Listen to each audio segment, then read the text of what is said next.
Chapter 12. Pure Land Buddhism.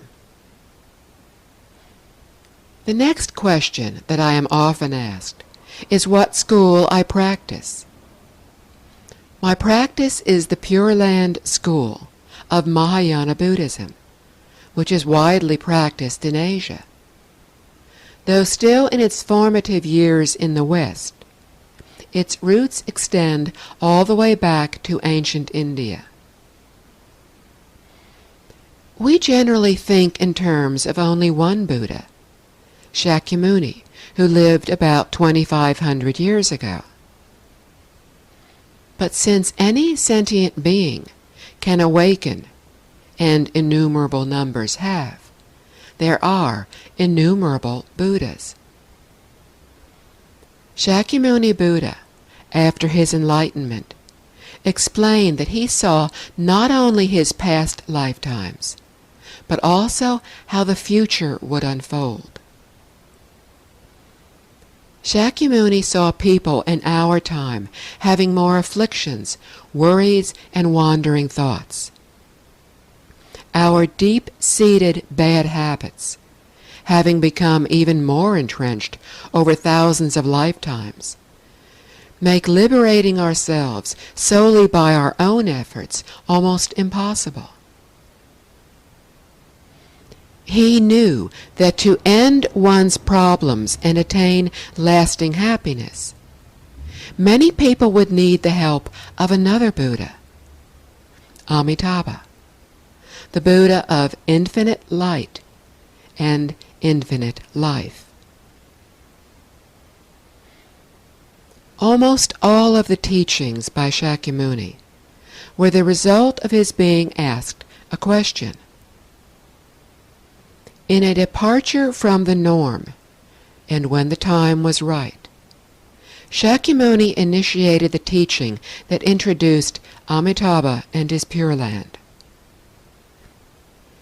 This spontaneous teaching by Shakyamuni is one of the reasons this teaching is so special. In this teaching, Shakyamuni recounted how the Bodhisattva Dharmakara, after witnessing the suffering of sentient beings, spent 5 eons studying all the Buddha lands. Dharmakara then made 48 vows, the fulfillment of which would create the Western Pure Land of ultimate bliss. He declared that he would not attain Buddhahood unless his vows for a perfect Pure Land, where all beings would advance along the Buddhist path and never again fall back into samsara, were accomplished. Once his vows were accomplished, Dharmakara Bodhisattva became Amitabha Buddha. He is now speaking the Dharma in his Pure Land and helping all who are truly sincere in their personal vows to be reborn there. With help from Amitabha, we do not have to rely solely on ourselves to attain enlightenment as we would with other methods. In Pure Land Buddhism, we rely on the Buddhas and Bodhisattvas to help us. Thus, reliance on self and on another are combined, as we request by way of our mindful chanting that Amitabha Buddha, through the strength of his vows, help us to be reborn in the Pure Land as we breathe our last breath in our present body.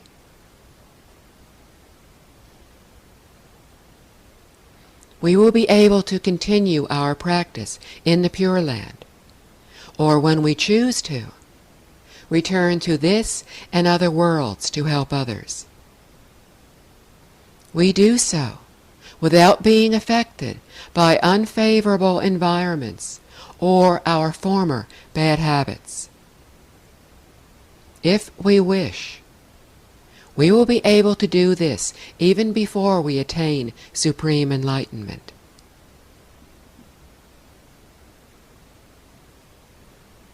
Amitabha Buddha's Pure Land has innumerable wonders and advantages, all of which arise from the great vows, deeds, and purity of all the beings there. Through his vows, Amitabha helps all beings create the causes to plant the roots of goodness. With his deeds, he creates the conditions for beings to accumulate merits. With his purity, he has created a perfect land, one that is free from pollution, anger, and intolerance. It is a land of peace and serenity. It is a world of equality, joy, and beauty. In comparison, our world is one of delusion and suffering, filled with worry and anxiety. For countless people, Pure Land practice is the most suitable for several reasons. First, it is relatively easy to practice in almost any environment, alone, with other practitioners, or even amid the hustle and bustle of everyday life. Second, there are no difficult entry criteria. Even if one's abilities and knowledge are modest, with belief, vows, and practice, we will be reborn in the Pure Land. Belief means that we need to believe in the Buddhas and their teachings and in causality. We need to believe in ourselves and that we have the same true nature as the Buddha. We need to believe that by living a moral life and being mindful of Amitabha Buddha, we will be born into the Western Pure Land and become a Buddha in one lifetime. And third, due to the vows of Amitabha, achievement through this method can be attained more quickly and more easily than with other practices. We can understand this better through an analogy. We come to a river that we wish to cross. We can swim across, but our baggage is very heavy and the water is treacherously deep. Alternatively, we can get on a boat that will quickly and safely take us and our baggage to the other shore. Symbolically, the other shore is the achievement of enlightenment. The baggage we carry is our deep-seated bad habits and negative karmas accumulated over uncountable lifetimes. And the boat is Amitabha Buddha's compassionate will. The ticket to board the boat is belief, the sincere vow to be reborn in the Pure Land, and practice, which includes leading a moral life and mindfully chanting Amitabha. The simplest way to practice Pure Land is by chanting Amitabha. Amitabha is the name of Amitabha Buddha in Chinese. It does not matter whether we chant in Chinese, Sanskrit, or any other language, as long as we do it properly. When we chant, the sound of Amitabha rises in our minds. As we utter Amitabha, our minds concentrate on and embrace that sound. While chanting, do so sincerely and continuously. As one keeps chanting, and the mind focuses on the sound of Amitabha. Errant thoughts are replaced with pure thoughts. In this way, we also create less negative karma. After Amitabha Buddha has been in our mind continuously for a long time, our true nature, our Buddha nature, will gradually be uncovered. Amitabha Buddha is the wise and compassionate teacher who understands everything and who is always thinking of us lifetime after lifetime after lifetime. We are the students who are trying to learn and practice. Just as a good teacher listens to the calls for help from a student looking for the right answers, if we have unwavering belief, vow to be reborn in the Pure Land, and behave morally and sincerely practice, Amitabha will respond. He is like the mother who always thinks of her child.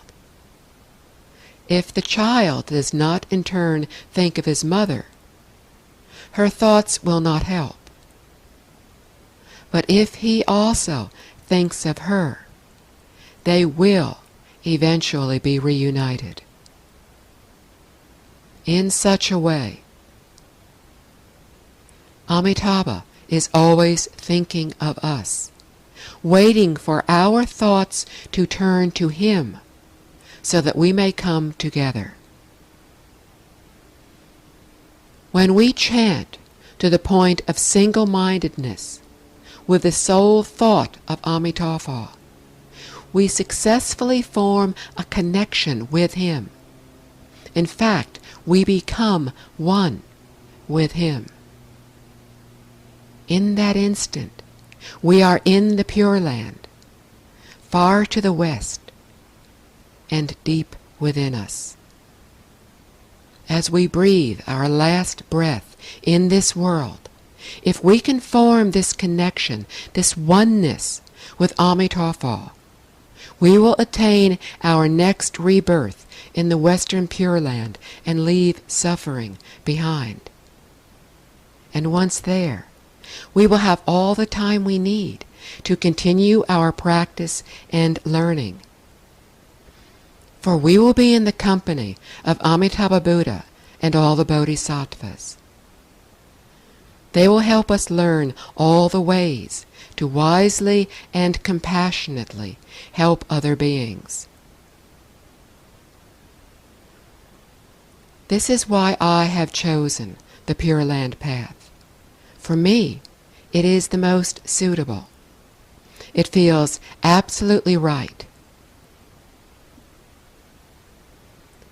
The old monk in the story at the beginning of this book summarized the teaching of the Buddha as avoid all that is evil, embrace all that is good, and purify one's mind. How can we do this? Find a new way. Awaken to a new approach. At every moment of our lives, we have a choice. Everything we do will impact others. Eventually, everything will come back to us. We can continue to act based on our erratic thoughts and be pulled frantically one way and then another. Or we can calm our mind and broaden our heart with compassion, discipline, concentration, and wisdom. We can discover the innate goodness that is already within each of us. We can avoid all that is evil, embrace all that is good, and purify our mind. We can awaken to the Buddha within.